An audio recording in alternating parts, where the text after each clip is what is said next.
Ieu dunia fana, artina fana rusak bener. Tapi lupang rusak nama hati manusia nu ngudag-ngudag ngeresep lebih rusak di batas dunia fana, hancur, rusak, intikal. Poe ieu di leungeun urang, isuk bade leungeun batur, isuk page teh leungeun nu sejen, rusak akhirna. Nu paling rusak hate jelema nu resep kana dunia. Bener oge sia balul ngomong. Ih, manyalahan. Si edan bisa kos gitu. Ya kaedanan kula seperti eta. Aya deui akhirat nu bako. Akhirat anu langgeng. Tapi hate jelema anu resep ke akhirat leuwih bako batan sorga, batan akhirat.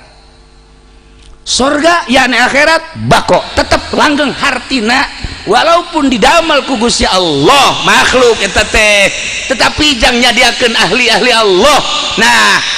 hate jelema nu resep ka sorga leuwih bako, leuwih hebat, leuwih agreng, leuwih istimewa batan sorgana. Karti ku aing balul. Aing gitu mah cek nya ndeukeureun we jadi raja. Aing nurutan siapa edanan tuan raja ulah sambarangan. Lamun nurutan kula edan beneran. Sieun raja. Pikir bae jeung inget-inget bae ku tuan raja. Dunia fana rusak, paling fana jeung paling rusak hate nu ngudag-ngudag dunia. Akhirat sorga bako yane tetap, tetapi hati jelema nu ngudag akhirat nu ngudag sorga etalah leuwih agung jeung leuwih tetap. Pikir ku tuan raja tenar bahasa Bahlul sanagara Baghdad saat eta. Masya Allah ternyata diabadikeun diunggal kitab-kitab thariqah, diunggal kitab-kitab tasawuf bahasa Bahlul bener bae.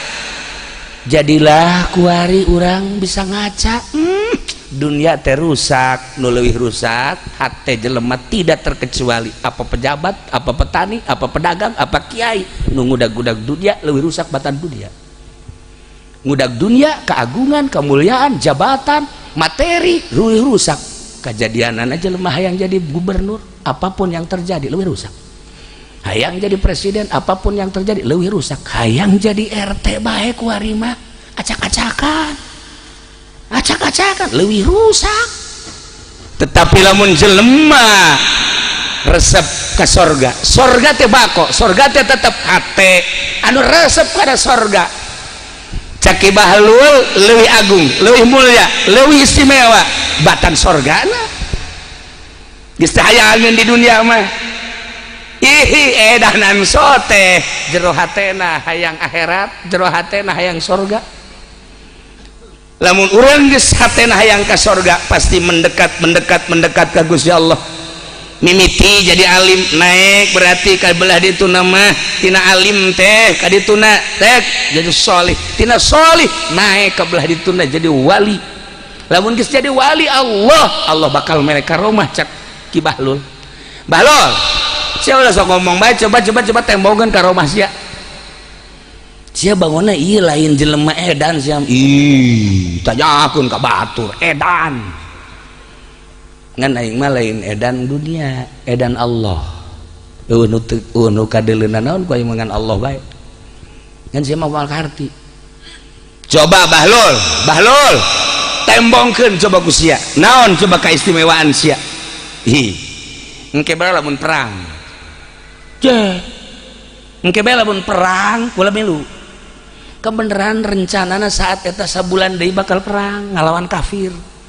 Akhirnya terjadilah peperangan mukmin jeung kafir. Ilu Bahlul hei perang di medan laga pohara kafir mana anu henteu kena pedangnya na. Tapi satu ketika kudana kena panah set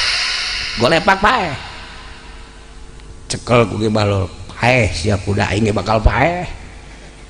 geus beresan perang. Sedangkan di medan laga kaimah jauh kira-kira bangsa sekitar mun kuari mah 100 kilo kan kudu naik kuda, naik onta, himar, iya paeh kudana. Bahlul ieu urang lalakon balik teh ka ditu teh 100 kilo sia deuk naik naon nu kuda kuda sia mana eta paeh kumaha deuk dihudang deuk ditumpakanana aja kuda paeh kumata sia paeh ge kumata aing aja hirup tapanana lagi lain hiji ulah loba omong langsung baralik kabeh siap-siap panglima geus ngumumkeun segera kita pulang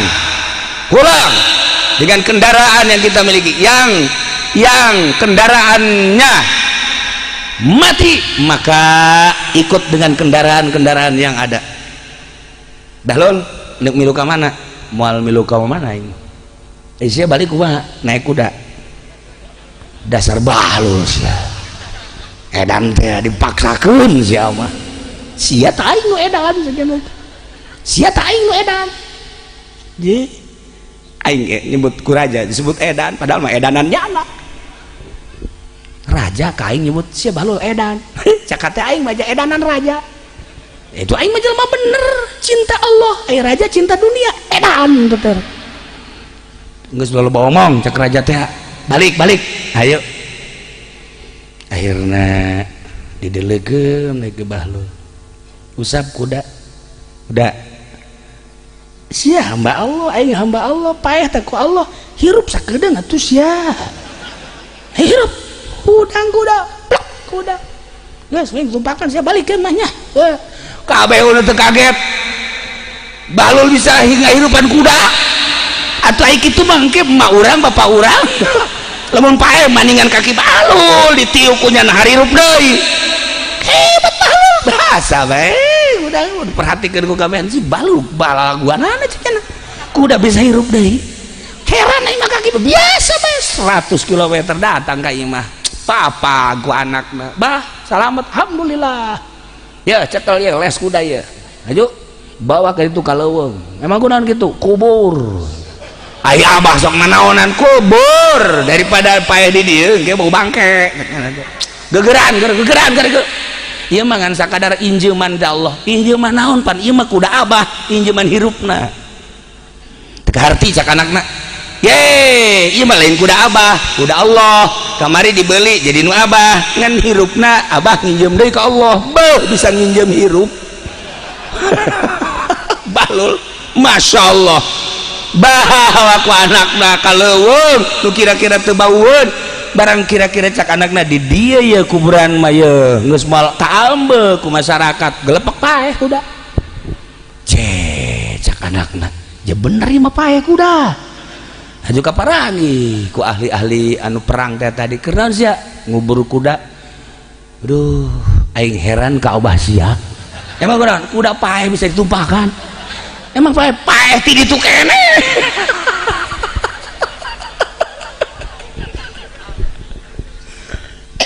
kudaon eta cek bahlul pan sia hayang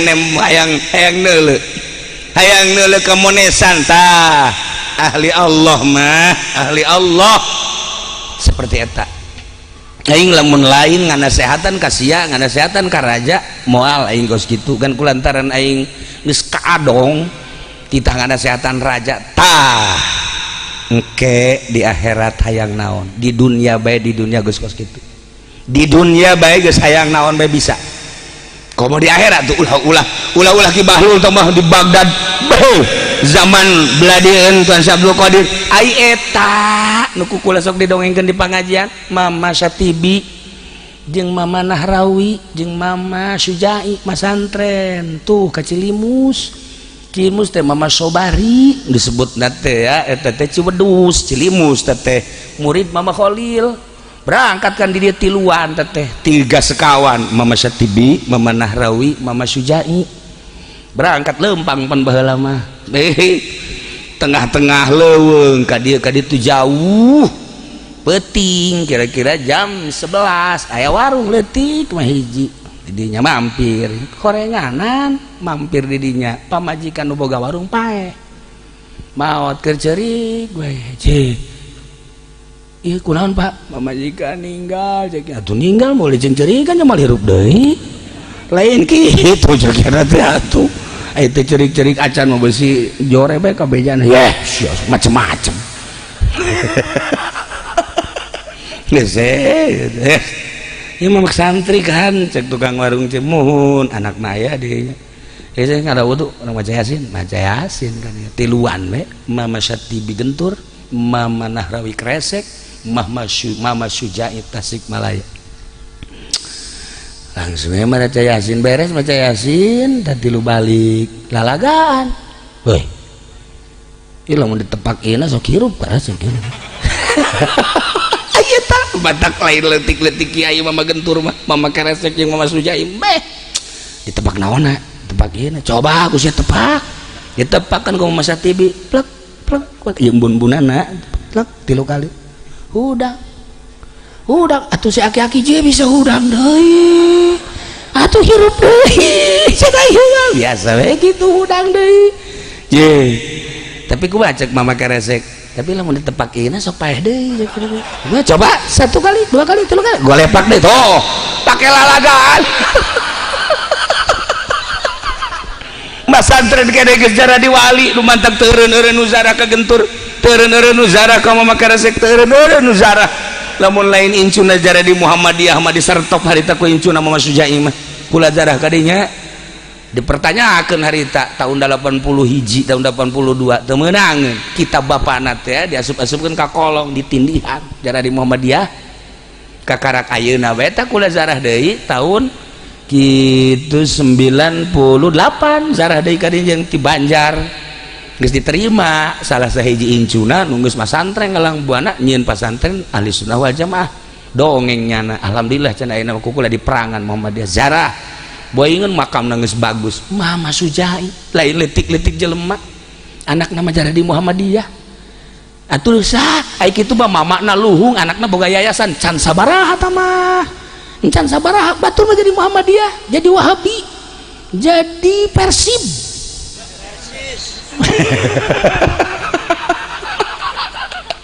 Masya Allah Karim nah keur carita ahli Allah Bahlul urang nyaritakeun Bahlul ingat ke mama nu area di urang beh Masya Allah ulang lamun nyaritakeun Ki Muhyiddin elmuna dina impianana kan hebat abah kula sok ngadengengkeun harita teh cenah masantren ngan biasa bae kabelah dieuna ngimpi dina impian teh kapanggihlah jeung hiji kiai wali Allah akhirnya dibere cai jadi pinter Ki Muhyiddin berarti adina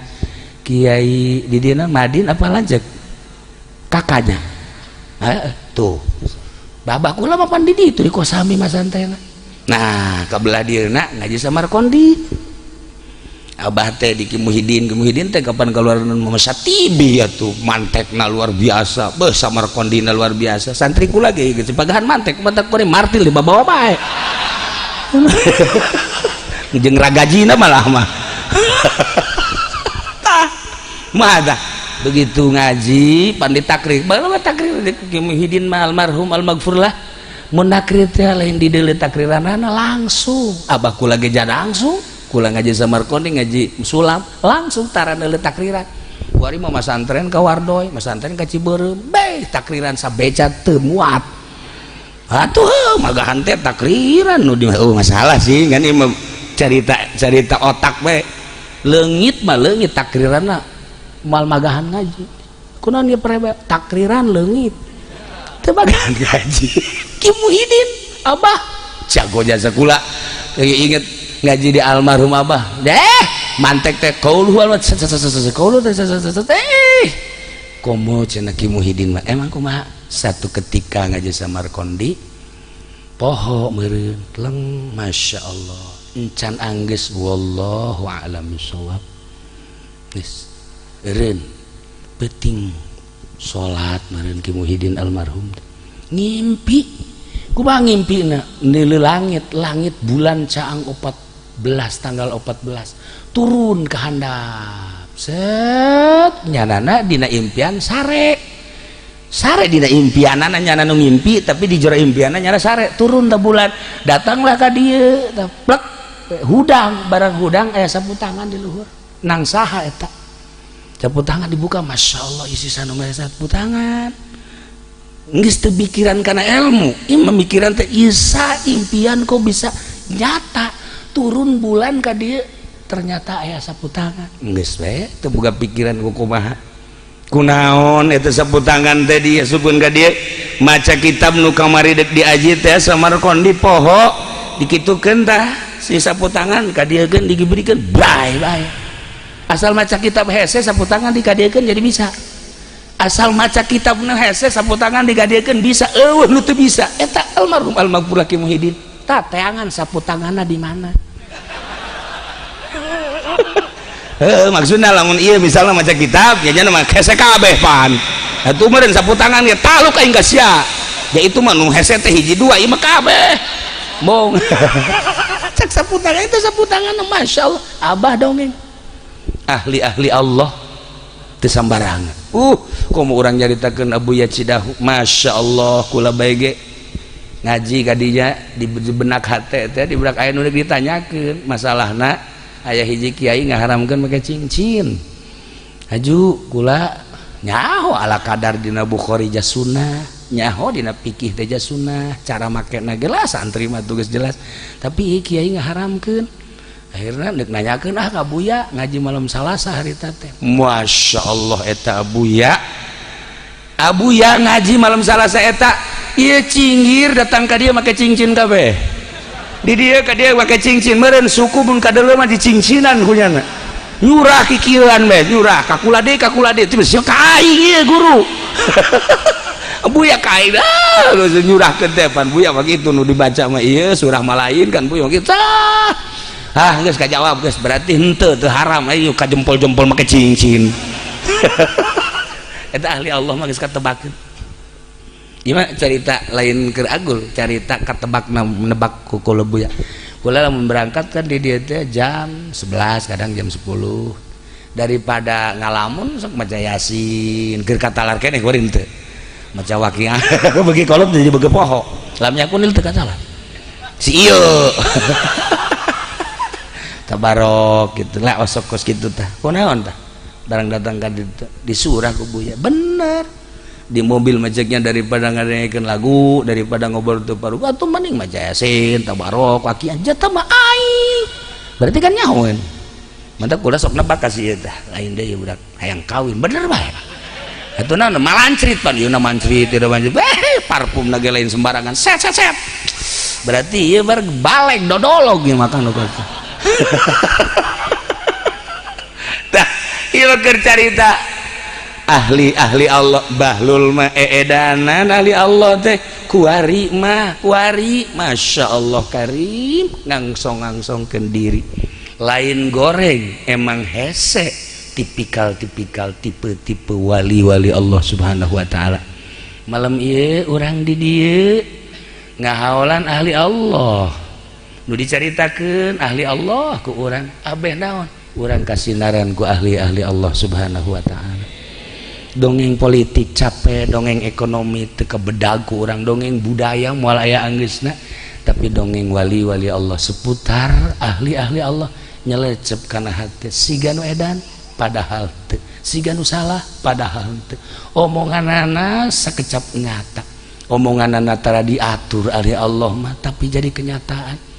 terus sepanjang masa aya bae sepanjang aya waliullah moal waka kiamat teu kudu dicaritakeun ku kula ucapan-ucapan Kangjeng geus arapal urang kitulah para jamaah kaum muslimin wal muslimat rahimakumullah bahlul can anggeus ya bahlul loba keneh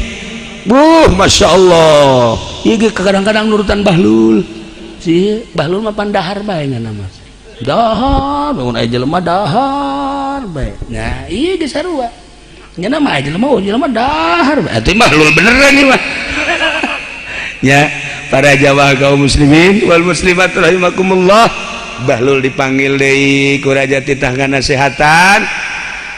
ditanya bahlul aya teh si loba jelema waktu maneh kaluar tah ti guha henteu siga jelema aju salat bae eta naon maksudna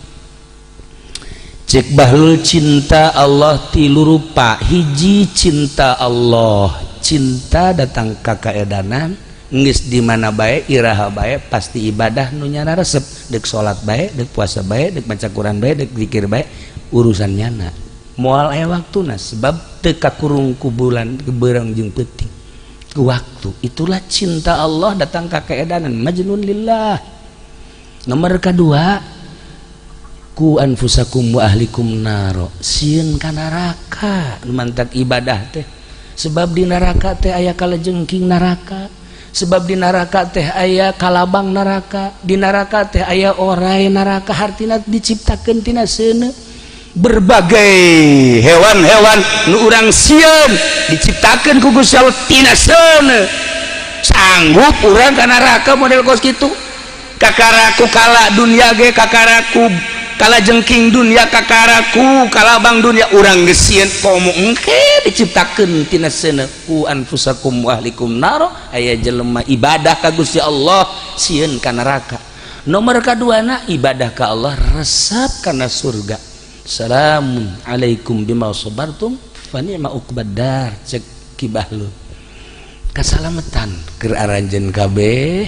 Salamun alaikum bima sabartum, ku sabar di alam dunia,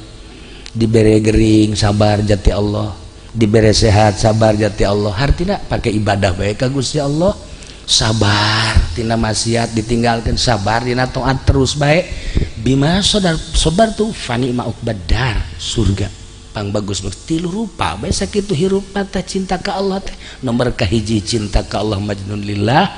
eta manggis hese caritakeunana. Nomor kedua cinta ka Allah teh sieun kana narakana. Nomor katilu ibadah ka Allah, cinta ka Allah, resep kana sorgana. Pilih ku Tuan Raja dek nomor hiji, dek nomor dua, dek nomor tilu akur. Nah, nu mantah kiai-kiai peuting hararudak eta teh naon? Mungkin resep ka sorga, mungkin sieun ka neraka.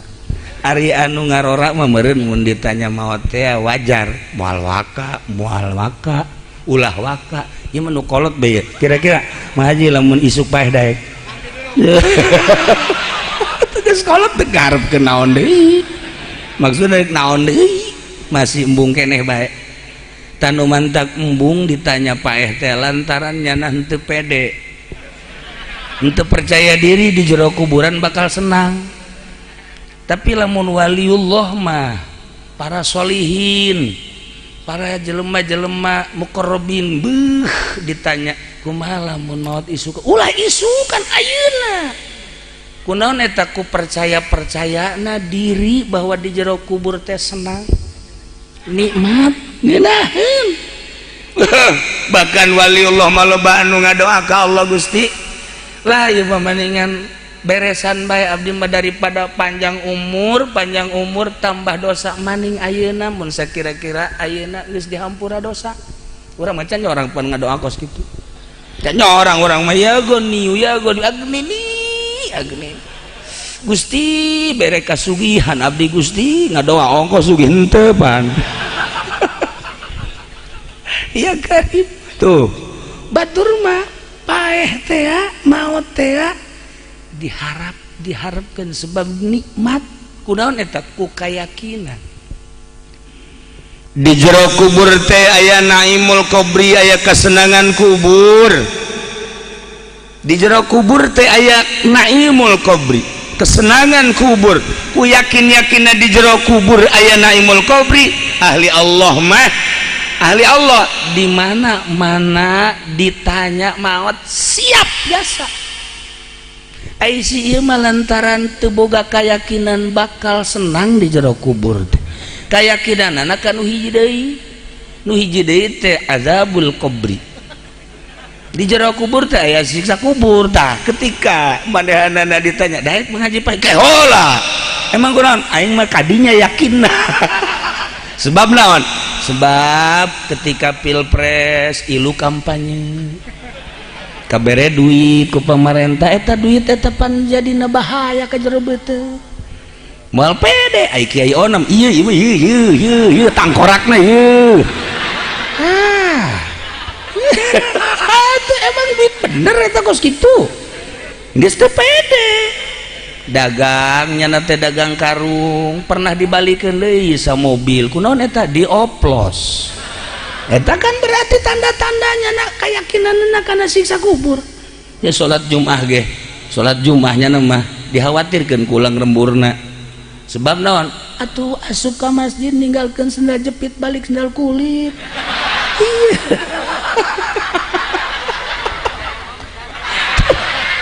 Iya banyana berarti kan keyakinan asana aing mah kanu hiji deui. Masyaallah. Atuh kumaha pagaweanana? Ja pamarentah teh pamarentah ulah sakelas menteri, ulah sakelas di provinsi, ulah sakelas di kabupaten, di kelas desa bae, di kelas desa RT mun ditanya, "Saya kira-kira ka surga apa ka neraka?" Ulah ngomong kos kitu. Lain kitu ieu mah keyakinan. Lah, ulah ngomong kos kitu. Emang kurang? Lah, ulah. Teu boga keyakinan. Coba tanya santri, "Sia lamun isuk paeh?" "Ya siap." Ih. Santri mau ditanya siap kun isuk paeh siap aing mah emang kurang gitu atuh deuk naon jeung kebel ge susah bae aing mah lain boga keyakinan aing mah ngaji unggal poe salat unggal poe puasa osok jika awewe aing masuk peureum kotok oh boga keyakinan mantak paeh teh ya indah masyaallah mantap aya baheula hiji jelema ulama waliun min auliyaillah Bahlul Ki Bahlul teh kiai bahkan wali geus moal diangkat jadi wali lamun teu pinter manya Allah ngangkat walina bodoh moal bisa jelema eueuh bae eueuh jelema anu bodoh diangkat jadi wali Allah moal pasti pinter. Setiap wali pasti alim, teu setiap alim wali. Setiap rasul pasti nabi, teu setiap nabi pasti rasul. Henteu. Umum khusus bitlak. Nah, aya raja baheula pamajikanana ngalahirkeun anakna awewe, sedangkeun raja hayang boga anakna lalaki. Sebab harapan raja teh di mana aing pae aya nu ngagantian ieu tahta ieu kursi besi ku batur geus boga harapan teh lalaki anak teh ai borosot cewek awewe duh cak raja ngalamun sapoe dua poe geus saminggu teu kaluar-luar raja ditaranya ku kabehan seputar istana kunaon tuan raja sedih asana ieu mah sedih ka bawa paeh jaga emang kunaon harapan putus sebab nu diharapkeun boga anak teh lalaki jang penerus kerajaan tapi ternyata awewe aing mah puyang bingung akhirna kan di kerajaan teh neangan saha nu bisa nganasehatan dinasehatan ku biduan-biduan raja teh supaya bunga ternyata teu bisa dinasehatan ku bangsa pelawak-pelawak tetep eureun mah pusing deui bae dinasehatan bangsa ku kiai-kiai partai lah jakiana teh kiai kos kitu ieu teu aing mah jakiana teh teu kahibur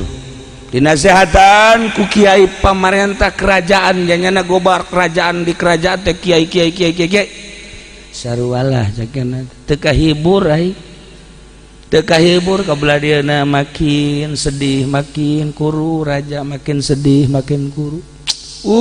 musyawarah di dinya teh kumaha ieu tuan raja datang ke sedih ku gara-gara anakna awewe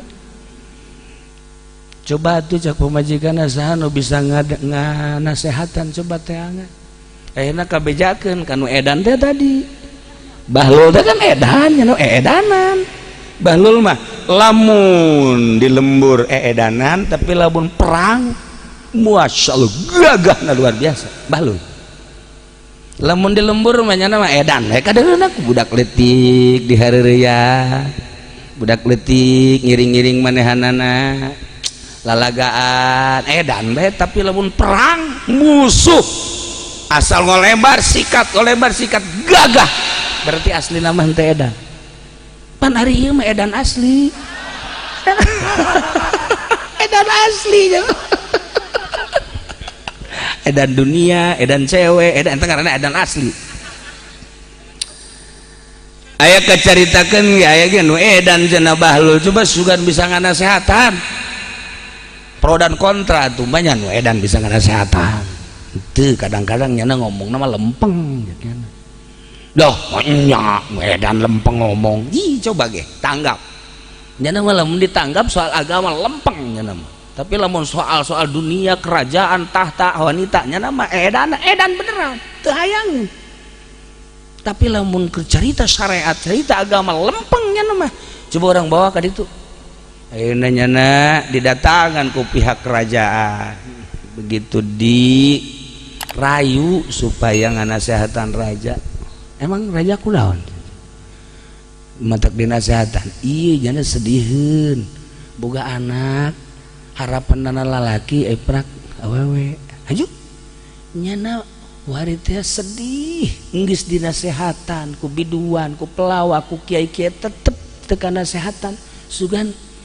maneh mah Bahlul bisa nganasehatan ya kecil nganasehatan kos gitu mah siap tah Bahlul naon kira-kira na kukudangna jika diajak ka imah raja engke lamun bisa kanasehatan naon hadiahna tah justru aing mah ngaharamkeun hadiah ti raja lamun sia boga niatan aing ka ditu haju neuk dibere hadiah moal datang aing makan itu tapi lamun bener aing ka ditu tanpa dibere naon bahkan aing nu kudu mere ka raja embung aing mah dibere ku raja emang kunaon kaganggu awak aing kaganggu hate aing buh ieu siap nganasehatan siap coba tapi sia Bahlul lamun sia bisa nganasehatan raja berarti bener sia jelema tapi lamun sia teu bisa nganasehatan raja setengah jelema sia ya tuh kumaha engke bae sakira hayu-hayu sepira nganasehatan ieu ya kiai bararisan nganasehatan saudara kabatur mah bener nyana mah pan salah cek si Bahlul tah ngomong bener bae deui jelema ieu tungtungna mah tukang ceramah kasinggung bae tenang lul si Bahlul ka istana tuan raja di bejaan aya Bahlul edan naon ka dieu maksudnya supaya ngahibur tuan raja aing kudu cager ge teu kahibur komo kudu edan teu kitu tuan raja kadang-kadang nu edan bisa naon kitu nganasehatan bisa ngabungahkeun bisa ngahibur urang neuleuh di jalan betah di jalan urang keur naik mobil nya tah ieu jeung ieu teh paranti dibawa ku kula ieu teh dua ieu tilu teh jeung hiji deui sa mobil teh kula mah asal di mobil be nanggap nyana bae nyana sebab urang mah pikiran kang ngaji nyana mah ka Bali manya dek ngaji si iraha urang ka Bali cenah daun sia ka Bali kolot-kolot goblok sakjana atuh cenah atuh leuleuh pemandangan tolol teh coba dek ngaji nyaritakeun Bali pan ieu bener setengah jelema kan tapi hiburan tak kula mah masyaallah aja lamun leuleuh nu edan di jalan teh aya awewe ngora keneh hajut teu make calana nya nama lalaunan cenah mobilna lalaunan dek naon sia teh leuleuh nu edan tapi resep goblok ngaranna lain normal edan kabehan nah ada jadwal raja ikut gitu batu coba ka dieu nu edan bawa kupong gawa assalamualaikum cek Bahlul dicek raja assalamualaikum bener berarti kan edan kan waalaikumsalam ieu Bahlul mohon cek nanti Bahlul edan kan leuwih ti edan naon leuwih ti edan cek raja-raja geus seuri bae baca leuwih ti edan berarti bolona lima raja bolon sia tan raja tan raja bejana cara ayeuna keur pusing bae musingan naon anak lahir harapan lalaki ternyata cewek ternyata awewe emang bingung bete sesuai jeung harapan ulah boga pikiran kerajaan penting hadiah ti Allah hadiah ti Allah ge pokona mah aing mah hayang lalaki urusan jadi raja jeung henteu mah teu mah lain masalah penting lalaki aing hayang lalaki bandingkeun ieu hadiah ti Gusti Allah anak awewe sehat pinter jeung boga anak lalaki kos Bahlul edan mending mana iya tuh mending anak aing cenah makana cek cenah dipeluk bener oge cek bener siap bahlul cek teh atuh aing daripada boga anak lalaki kosiam atuh mending anak aing awewe waras makana agak satu ya bener bunga kabuka tah hatenya na oge untuk setiap boga anak lalaki bunga orang kosi eta mah atuh ulah-ulah kosi bahlul orang boga anak kosi ieu atuh puyeng atuh puyeng masalahna urang lamun boga anak 12 nurut kabeh titah ngaji daek titah sakola daek dagangna untung bae kan ngeunaheun kakolot teu ngalawan komo ka Gusti Allah 12 ge hampang coba urang boga anak hiji badung kos ieu bang Masya Allah puyengeun ieu ku ari ge teu geus inget ka bapak emak ieu mah teu ingetan jana mah makana Tuan Raja kahibur bener cek tah nu hese ge mukakeun hate pinter tinggal pinter kiai tinggal kiai teu bisa mukakeun hate mah hese tapi jelema sederhana ilmuna tapi bisa mukakeun hate ketika dagang terbuka dagangna mukakeun hate ngaranna ketika dek hayang jadi pejabat bisa dibuka truk hatena ketika dek ka Allah bisa mukakeun hate tamahal tah jelema kos kitu teh dibandingkan jeung nu pinter hebat tapi hatena teu bisa mukakeun ternyata horeganan nu bisa mukakeun hate mah ahli Allah ahli fikih moal bisa mukakeun hate sakadar mukakeun fikih bae ahli alat moal bisa mukakeun hate sakadar bisa mukakeun maca ahli bilagah moal bisa mukakeun hate sakadar bisa teh jang sakadar mamantes bae supaya gitu mun bahasa lamun kalakuan jang supaya akur nah ieu bilagah nah tapi mukakeun hate ka Allah mah kudu ahli Allah nah iyalah bahlul akhirna bahlul bisa ngahibur raja ku kaedanana berarti kan teu edan nu sabenerna mah ku bahasa saeutik Tuan Raja bisa kabuka jeung kahibur maka sering bahlul dipanggil ka istana sakadar ngahibur raja bae euna bahlul aing alhamdulillah ku gara-gara sia aing kahibur cak Tuan Raja coba bere deui aing nasehat daun Tuan Raja coba bae nasehatan ieu nasehatan coba supaya terbuka hate atuh lain di istana nganasehatan di mana tuh ayo tuturkeun kula ayo diajak Tuan Raja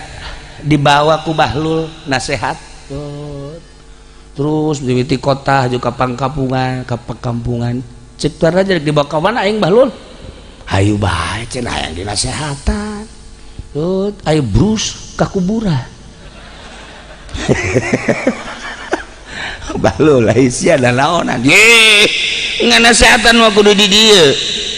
maksudna kumaha ye Raja Tuan Raja terlalu cepat hayang nyieun sorga di dunia teu inget sorga di akhirat eta lain tina batu ternyata tina emas jeung perak batana pondasina lain tina batu kali anu ti gunung nan Sindur balulnya ke gunung Sindur tolol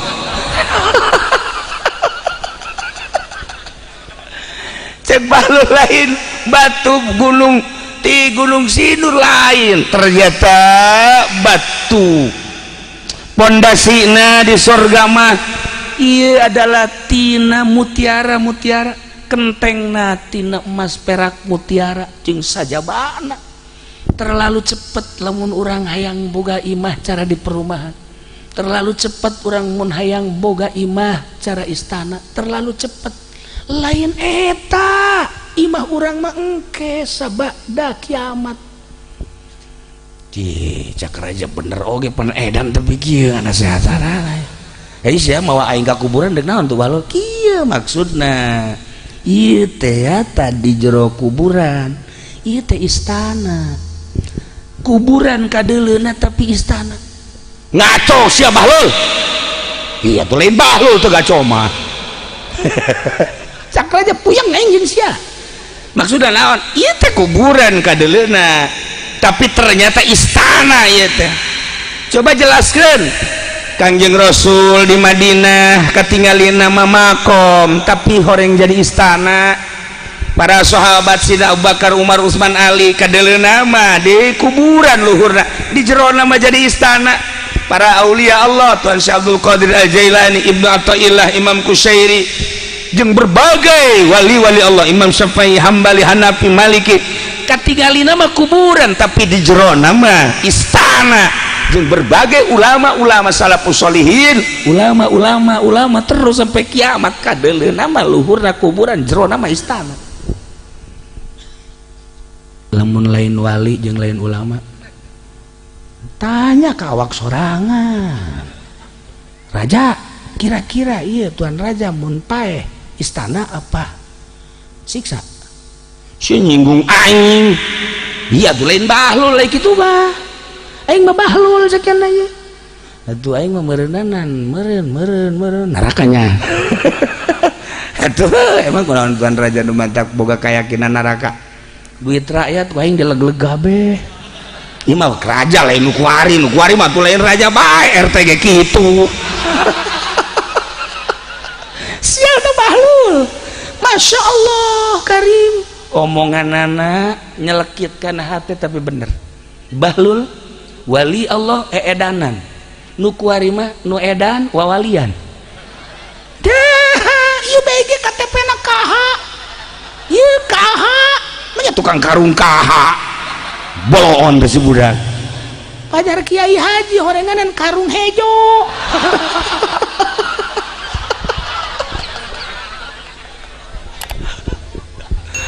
akhirnya nuka nasehatan teh lain bae raja ternyata penggawana mun kiwari mah menteri-menterina jeung sekitarna bener oge nya ucapan bahlul kadeleuna mah kuburan jero nama meureun istana ahli-ahli Allah mah tapi ai ieu pamarentah nu lain ahli Allah ai ieu jawara nu lain ahli Allah ai ieu pedagang nu lain ahli Allah komo bangsa kufar musyrikin munafikin mah bah geus wadenta mah boro-boro surga kata mah jahanam geus aya di jero kuburan bener oge ieu ulah kafir ulah munafik ulah musyrik urang sebagai mukmin tapi mukmin asin meureunanan urang di jero kuburan siksa ciki bahlul ai karasa mah kusia benernya si bahlul ya ai jelema mah edan tapi horenganan hebat geus kuari geus kana kesehatan aing di kuburan di kumaha ge balik deui ka istana ka ditu deuleuan ku sia istana bakal nyalametkeun teh moal deuleuan ku sia tah perumahan imah sakitu agrengna bakal nyalametkeun teh moal deuleuan teh ku sia gedung-gedung nu menjulang bakal nyalametkeun teh moal urang liwat ke Jakarta tuh hotel Masya Allah puluhan tingkat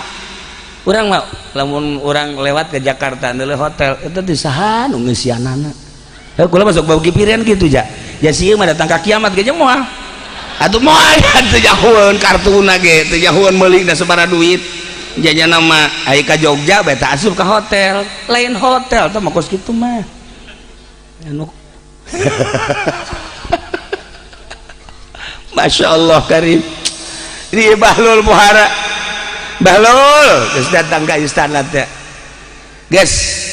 wari istirahat lah istirahat di bahlul balik ka imah nya nama cumplang campling kadang-kadang ki bahlul asup ka gunung di gunung aya guha asup ka jero ditarungguan ku jelema boh loba di luareun guha teh nungguan bahlul ai kaluar teh tiliang kos lain jelema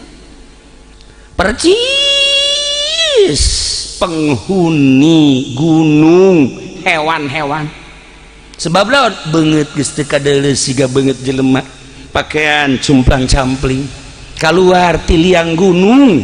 nah mun dipandang lain jelema padahal wali Allah subhanahu wa ta'ala Masya Allah loba di Mekah kula caritana ka Mekah jeung abah sabarakali 2 kali bareng ngobrol di hareupeun masjid tas umroh baheula maja naon garang-garangna aya pasar seng teh di dinya tas umroh teh urang dariuk bae-bae nyahi ngomong kieu ieu nu karasep bacan puguh ahli Allah sia kakula cek almarhum abah tuh nu harideung ulang Afrika tuh nu harideung urang takroni urang Ethiopia tah lobana mah wali nu harideung kos kitu nu urang ijid anu mentak ieu kan dipake ka ijid ku jelema bawa wali ya iya itu jelema teu raresep dengan nyana ieu ieu wali kajen ku kumaha ge walingi mah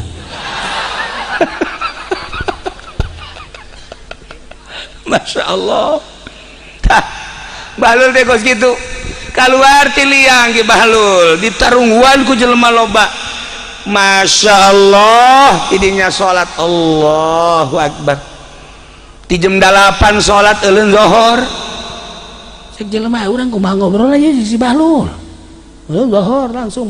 tas zuhur menghadap kabeh ketungguan cek sholat di Allahu Akbar eureun asar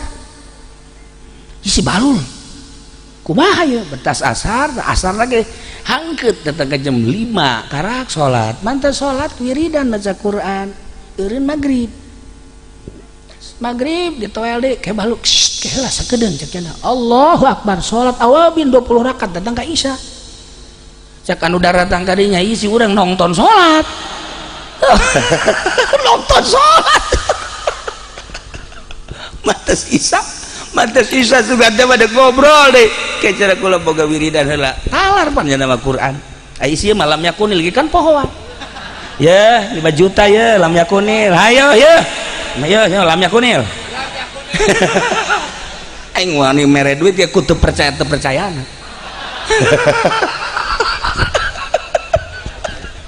panghese-hesena cek kula lamnya kunil pohoan bae innalladzina deui atau kamari diturunkan jadi imam Jumat sabihis poho ngaku sih ya datang aku hari tadi jadi imam deh aing ngegeter bahlul matalal Quran hafizul Quran bahkan Bukhari katalah Muslim katalah kula papanggih kula ya waktu ka Mekah harita nu heran lain lobana jelema karasep jeung garoreng lain hiji be di Masjidil Haram aya nu buta tapi maca Bukhari teu daek poho datang ka ayeuna an golan Nabi sallallahu alaihi wasallam ke disurahkeun berangkat teh an golan Nabi ya Allah cakula eta nu buta tarar Bukhari urang mah ieu nu cekas mata boro-boro Bukhari lam yakunil masyaallah kuliah kadang-kadang wala ana malulu wala antum ana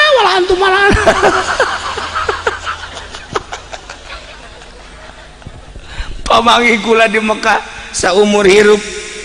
encan pernah manggih deui ditongton dideulekeun didengekeun ku kula jeung almarhum abah masyaallah cek abah nu buta talar Bukhari masyaallah kari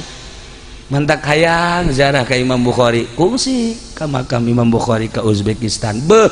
orang ziarah ka itu dihormat ke orang Uzbekistan sebab penemuan yang menemukan makom Imam Bukhari adalah Bung Karno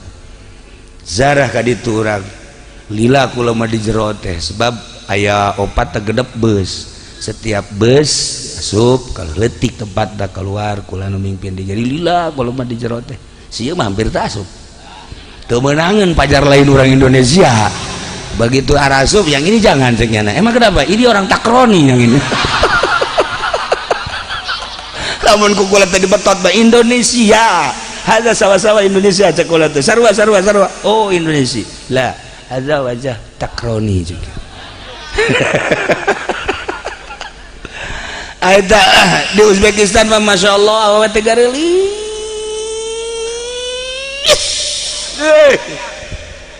gelis irung mancung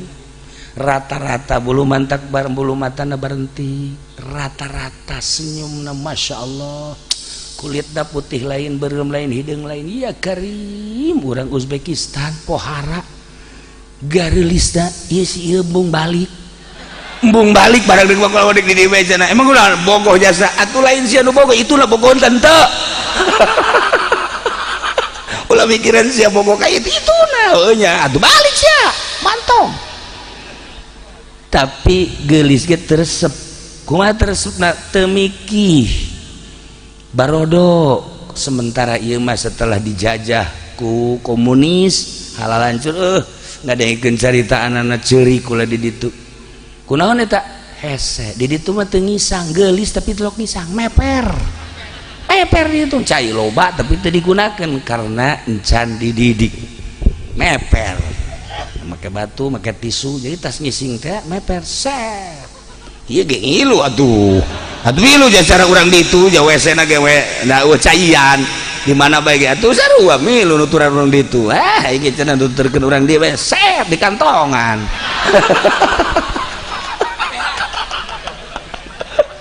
nah ieu keur carita Imam Bukhari masyaallah batur seperti eta nah Bahlul hafizul Quran Gusti Allah batur mah ku embung-embungna di kiai-kiai ku embung-embungna dijadikeun jelema di negara edan Bahlul cek raja coba saya ngomong deh nasihatna supaya aing kahibur Gusti ya kieu tuan raja ieu dunia fana artina fana rusak bener tapi lupang rusak nama hati manusia nu ngudag-ngudag ngeresep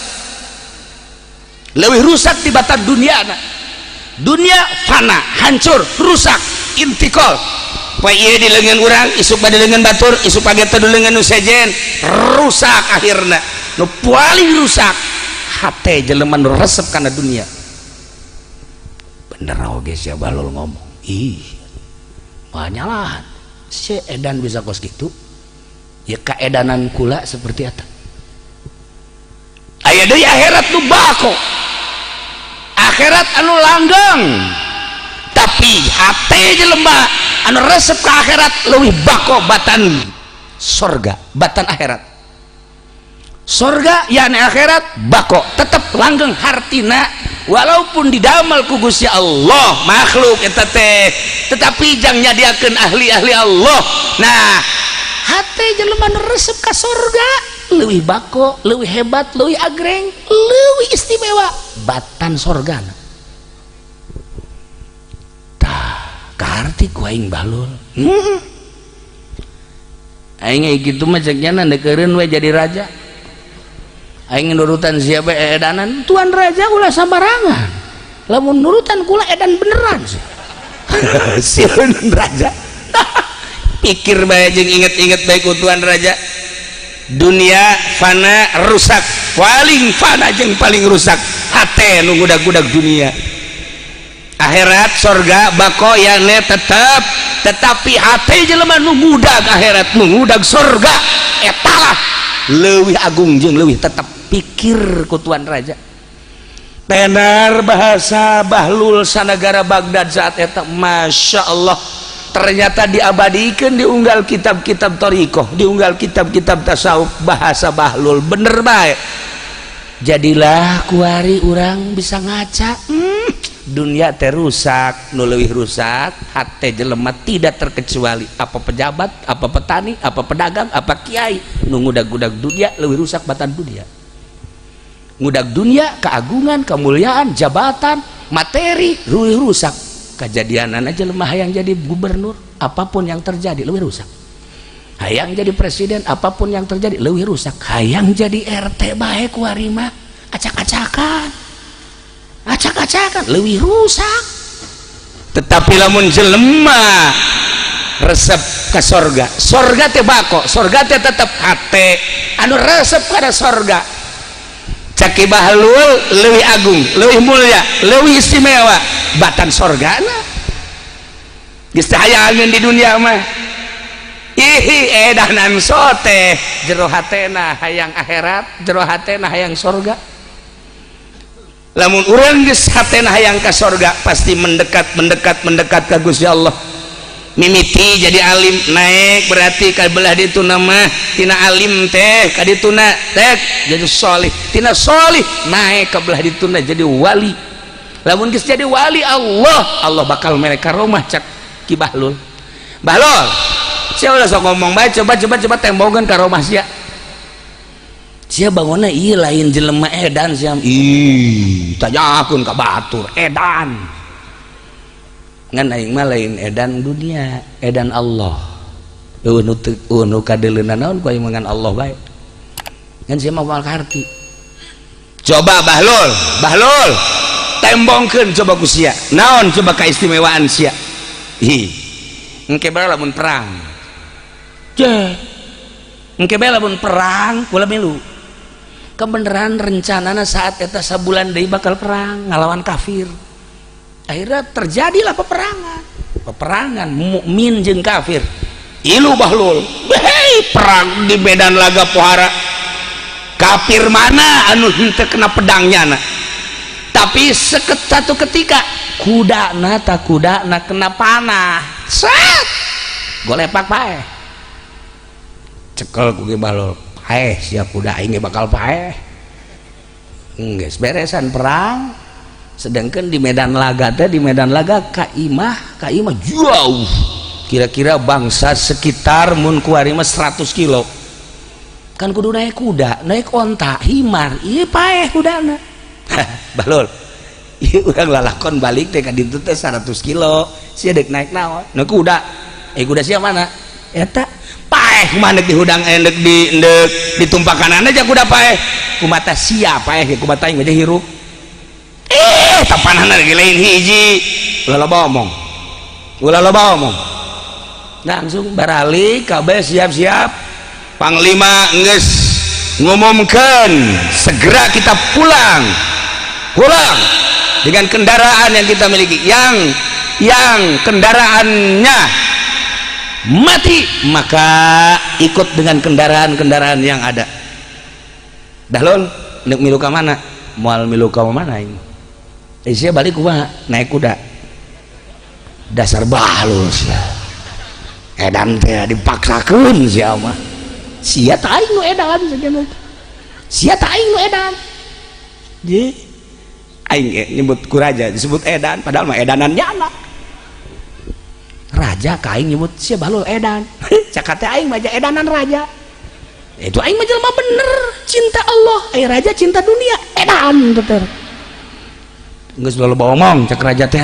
balik ayo akhirna didelegeun ke bahlul usap kuda udah sia hamba Allah aing hamba Allah paeh teh ku Allah hirup sakedeung atuh sia hirup hudang kuda geus ming tumpakan sia balik ke mahnya kabeh udah teu kaget bahlul bisa hirupan kuda atuh ai kitu mah engke emak urang bapak urang lamun paeh maningan kaki bahlul ditiup ku nya harirup deui hebat bahlul bahasa bae udah perhatikeun ku kabehan si bahlul balaguanana cenah kuda bisa hirup deui heran aing mah kaki biasa bae 100 km datang ka ieu mah papa gua anakna bah selamat alhamdulillah ya cekel ya les kuda ya ayo bawa ke itu kaleuweung emang kunaon kitu kubur ai abah sok nanaonan kubur daripada paeh di dieu ge bau bangke gegeran ieu mah ngan sakadar injeuman da Allah injeuman naon pan ieu mah kuda abah injeuman hirupna teu harti cak anakna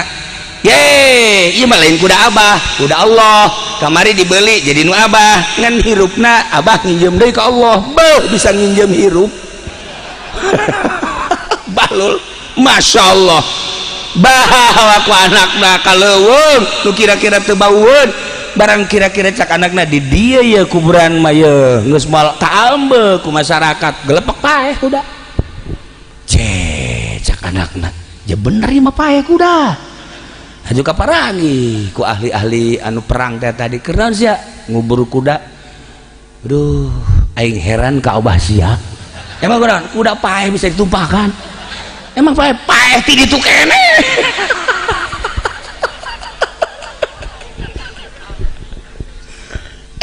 kudaon eta cek bahlul pan sia hayang neuleuh kemonesan tah ahli Allah mah ahli Allah seperti eta aing lamun lain nganasehatan ka sia nganasehatan ka raja moal aing geus kitu kan kulantaran aing geus kaadong di tangan setan raja tah engke di akhirat hayang naon di dunia bae di dunia geus kos kitu di dunia bae geus hayang naon bae bisa komo di akhirat tuh ulah ki Bahlul tambah di Baghdad zaman beladieun Tuan Abdul Qadir ai eta nu kukula sok didongengkeun di pangajian Mama Syatibi jeung Mama Nahrawi jeung Mama Syujai masantren tuh ka Cilimus teh Mama Sobari disebut nate ya eta teh Ciwedus Cilimus teh murid Mama Khalil berangkatkan di dia tiluan teh 3 sekawan Mama Syatibi Mama Nahrawi Mama Syujai berangkat lempang pan baheula mah tengah-tengah leuweung ka dieu tu jauh peuting kira-kira jam 11 aya warung leutik mah hiji didinya mampir korenganan mampir didinya pamajikan nu boga warung pae maot keur ceurik we cik ieu kunaon Pak pamajikan ninggal cek atuh ninggal moal jeung ceurikan nya moal hirup deui lain kitu cek teh atuh aya teh cerik-cerik acan mah beusi jore bae kabejana yes macem-macem geus ya mamak santri kan cek tukang warung cemun anak naya dia ya saya nggak ada wudu orang baca yasin kan ya tiluan we Mama Syatibi Gentur Mama Nahrawi Kresek Mama Syujai Tasikmalaya langsung ya baca yasin beres baca yasin tadi lu balik lalagaan woi ini mau ditepakin sok hirup sok hirup batak lain letik-letik kiai Mama Gentur Mama Kresek yang Mama Sujai ditebak naona tebak ieu coba aku sia tepak ditepak kan ku Mama Syatibi plek yang bun-bunana plek 3 kali hudang atuh si aki-aki je bisa hudang deui atuh hirup deui cenah ieu biasa we kitu hudang deui je tapi ku bacek Mama Kresek tapi lamun ditepakin sok paeh deui coba 1 kali 2 kali 3 kali gua lepak deh tuh pakai lalagaan mas santren kene geus jara di wali nu mantap teureun-eureun uzara ka Gentur teureun-eureun uzara ka Mama Kresek teureun-eureun uzara lamun lain incuna jara di Muhammadiyah mah disertop harita ku incuna Mama Syujai mah kula jarah kadinya dipertanyakan harita tahun 81 tahun 82 teu meunang kitab bapana teh diasup-asupkeun ka kolong ditindihan jara di Muhammadiyah ka karak ayeuna bae eta kula zarah deui tahun kitu 98 zarah deui ka dieu ti Banjar geus diterima salah sahiji incuna nu geus masantren ngalang buana nyieun pasantren ahli sunnah wal jamaah dongengnyana alhamdulillah can ayeuna kula di perangan Muhammadiyah zarah boingeun makam nangis bagus Mama Syujai lain letik-letik jelema anak nama jara di Muhammadiyah atuh sah ai kitu mah mamana luhung anakna boga yayasan can sabaraha tah mah can sabaraha batur mah jadi Muhammadiyah jadi Wahabi jadi Persib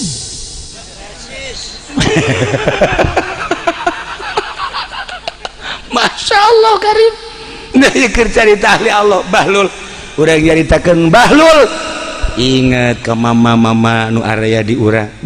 Masya Allah ulang lamun nyaritakeun Ki Muhyiddin elmuna dina impianana kan hebat abah kula sok ngadengengkeun harita teh cenah masantren ngan biasa bae kabelah dieuna ngimpi dina impian teh kapanggihlah jeung hiji kiai wali Allah akhirnya dibere cai jadi pinter Ki Muhyiddin berarti adikna Kiai Didina Madin apa lanjut kakaknya tuh babak kula mapan di ditu di kosami masantena nah kabelah dieuna ngaji Samarkondi abah teh di Ki Muhyiddin teh kapan keluar Mama Syatibi atuh mantekna luar biasa beuh Samarkondina luar biasa santri kula ge geus pagahan mantek kore martil di bawa bae jeung ragajina malah mah mada begitu ngaji pandit takrir baru takrir Ki Muhyiddin mah almarhum almaghfurlah mun takrir teh lain di deuleu takriranana langsung abah kula ge jada langsung kula ngaji Samarkondi ngaji Sulam langsung tara deuleu takriran kuari mah masantren ka Wardoy masantren ka Ciberem takriran sabeca teu muat atuh magahan teh takriran nu masalah sih kan ieu cerita otak we leungit mah leungit takriranna mal magahan ngaji kunaon ieu prebe takriran leungit teu magahan ngaji Ki Muhyiddin abah jago jasa kula inget ngaji di almarhum abah deh mantek teh qauluhu qauluhu komo cenah Ki Muhyiddin mah emang kumaha satu ketika ngaji Samarqandi poho meureun leng masya Allah encan anggeus wallahu a'lam bishawab geus eureun penting salat meureun Ki Muhyiddin almarhum ngimpi kumaha ngimpina neuleuh langit bulan caang 14 tanggal 14 turun ke handap set nyanana dina impian sare dina impianana nyana nu ngimpi tapi di jero impianana nyana sare turun da bulan datanglah ka dieu plek hudang barang hudang aya sapu tangan di luhur nang saha eta sapu tangan dibuka masya Allah isi sanu mah sapu tangan geus teu pikiran kana ilmu ieu memikiran teh isa impian kok bisa nyata turun bulan ka dieu ternyata aya sapu tangan geus we teu boga pikiran ku kumaha kunaon eta sapu tangan teh dia supun ka dieu maca kitab nu kamari deuk diaji teh Samarqandi poho dikitukeun tah si sapu tangan ka dieu keun dibirikeun bae asal maca kitab hese sapu tangan dikadiekeun jadi bisa asal maca kitab nu hese sapu tangan dikadiekeun bisa eueuh nu teu bisa eta almarhum almaghfur Ki Muhyiddin tah teangan sapu tanganna di mana maksudnya lamun iya misalnya maca kitab ya jangan mah hese kabeh pan atuh meureun sapu tangan ge taluk aing ka sia ya itu mah nu hese teh hiji dua ieu mah kabeh mong cek sapu tangan itu sapu tangan masyaallah abah dongeng ahli Allah teu sambarangan komo urang nyaritakeun Abu Yacidahu masyaallah kula bae ge ngaji ka dinya di benak hate teh di benak aya nu ditanyakeun masalahna aya hiji kiai ngaharamkeun make cincin haju kula nyaho ala kadar dina Bukhari jah sunnah nyaho dina fikih teh jah sunnah cara makena geus santri mah tugas jelas tapi kiai ngaharamkeun akhirna deuk nanyakeun ka Buya ngaji malam Salasa harita teh masyaallah eta Abuya ngaji malam Salasa eta ieu cinggir datang ka dieu make cincin kabeh di dia ka dia pakai cincin meureun suku mun kadeuleu mah dicincinan kunyana nyurah kikieuan we nyurah kakula deui teu sia kaing ieu guru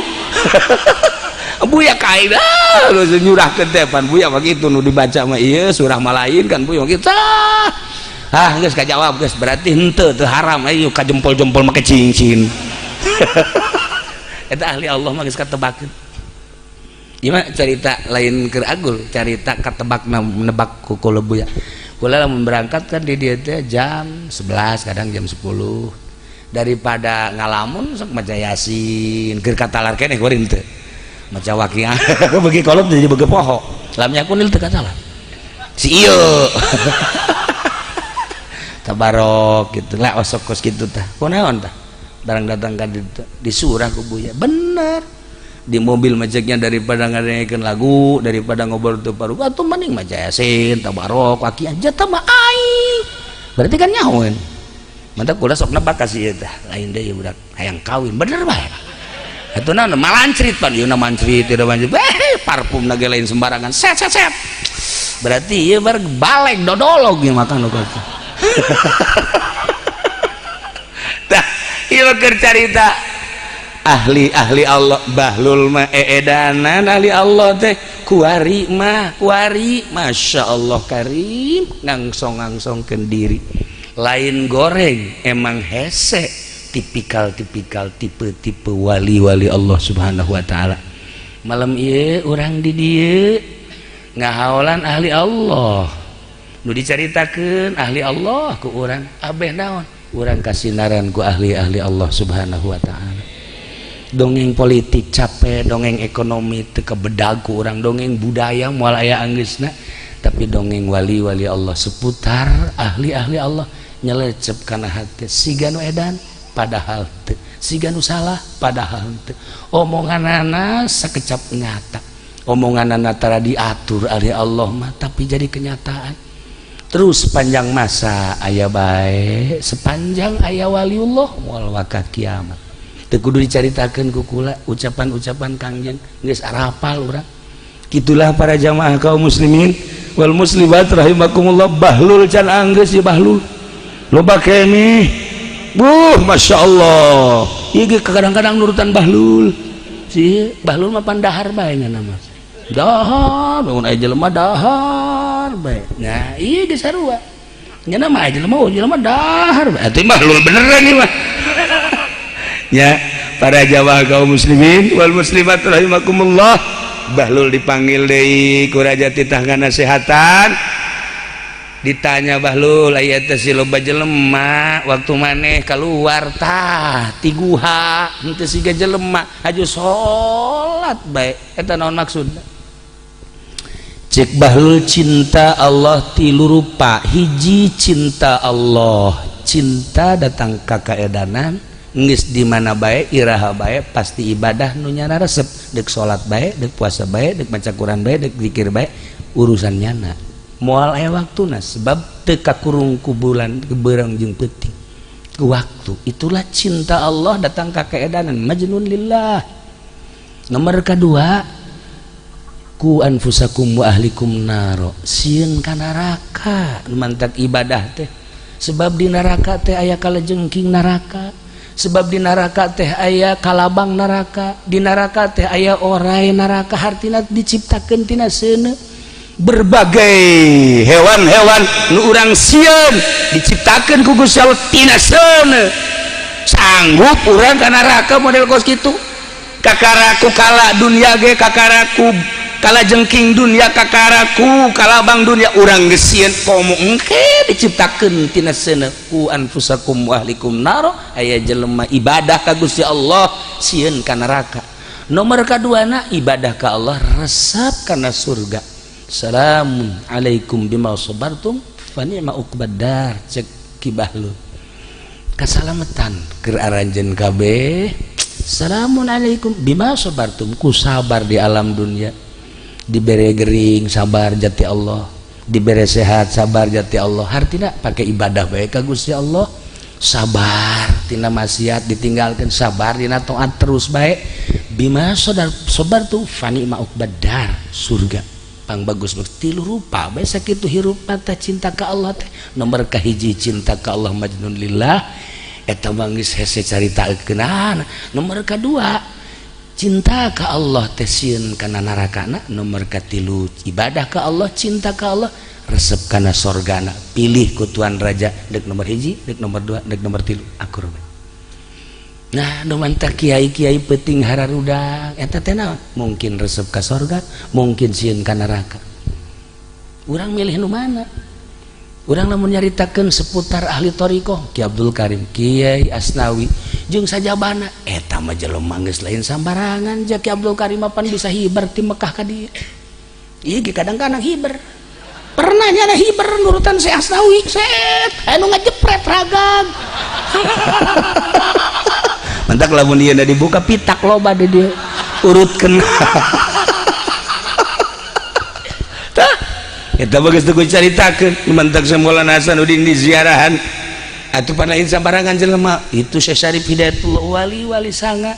eta mah anu majnun lillah, dongengna geus maraklum. Ieu bae tingkatan kadua, urang mah cinta ka Allah, ibadah ka Allah, sieun ka neraka, eta ge geus termasuk. Katilu urang ibadah ka Allah, cinta ka Allah, resep ka sorga. Nah, mudah-mudahan urang kabehan nu kumpul di dieu kahibur ku dongeng-dongeng ahli-ahli Allah, ku dongeng wali-wali Allah, supaya urang bisa mawas diri, introspeksi. Mun urang nyaritakeun Bahlul bae muhasabahna encan didongengkeun. Jang selalu loba pisan dina kitab-kitab thariqah caritaan Bahlul. Nah ieu mah ala kadar sakijang mengenang ahli-ahli Allah malam ieu ulah disangka Kiai Yusuf, Kiai Madin jeung kiai-kiai tirumpak sinang haladir sebenarnya. Haladir nu nyaho nu hadir da atuh ahli Allah. Jaki Bahlul ge pernah ngajakan babaturanna ka kuburannya nama ngobrol pan jeung ahli kubur. lain zarah urang mah zarah ila hadratin nabi ila ruhi urang mah kitu bahlul malai kumaha kabarna baik-baik saja jangan ngobrol sekali kubur teh ya ngobrol kumaha kabarna si anu kumaha kabarna si anu nyahuan Masya Allah karim ahli Allah mendaki hairun abah kula putra abah kula putra daun kara kirom likirom putra Ki Hairun mah liwat bae ka hiji lembur eureun aya ahli teluh di dieu kajian kumaha ge kaambe teangan kunyana sia boga ilmu teluh henteu aku sia piceun ilmu teluh sia ih teu cara kula sumpah ulah make sumpah-sumpah sia dilanat ku Gusti Allah ya Allah kiai manya kula kudu susumpahan ka dieu sia ka dieu sadia cekel leungeunna kala luar getih ti unggal pori-pori ngaku sia kita kiai kaambe tuh si ge iya mun liwat ka lembur bangun aya jahe di wah kaambe wah iya makan SMS tadi geus aya di goblok sih mah Masya Allah ieu mah ahli jurig berarti kan lah ieu urang lamun nyaritakeun ahli Allah tergugah hati urang beuh komo nyaritakeun Bagdad Tuan Syekh Abdul Qadir bisa ngahudangkeun bisa ngahirupkeun hayam teh ya ulah-ulah ki bahlul ulah ki urang Tuan Syekh Abdul Qadir nu sejen bararisa kula lamun nyaritakeun aya babna saha wali nu bisa ngahudang-hudang ngahirup-hirup nu pararaeh boh manuk boh hayam boh kuda boh wah eta kitab da pohara begitu dibacaan Masya Allah karim ieulah tipikal ahli-ahli Allah Subhanahu wa taala kumaha sih hayang jadi kos kitu beuteung dijaga ulah sok ngadahar duit ti polisi sakitu mah emang kunaon kitu lamun urang ngadahar duit ti polisi engkena urang teh di jero beuteungna aya nu maen priwit dan lain-lain sebagainya lah emang kunaon kitu lamun urang ngadahar hati-hati bae komo di akhir zaman capek teu kudu wiridan sebenarnya ngajagaan tina eta bae ge insyaallah urang boga ilmu hayang manfaat teu kudu wirid nanaon teu kudu ngajagaan kadaharan ulah ngadahar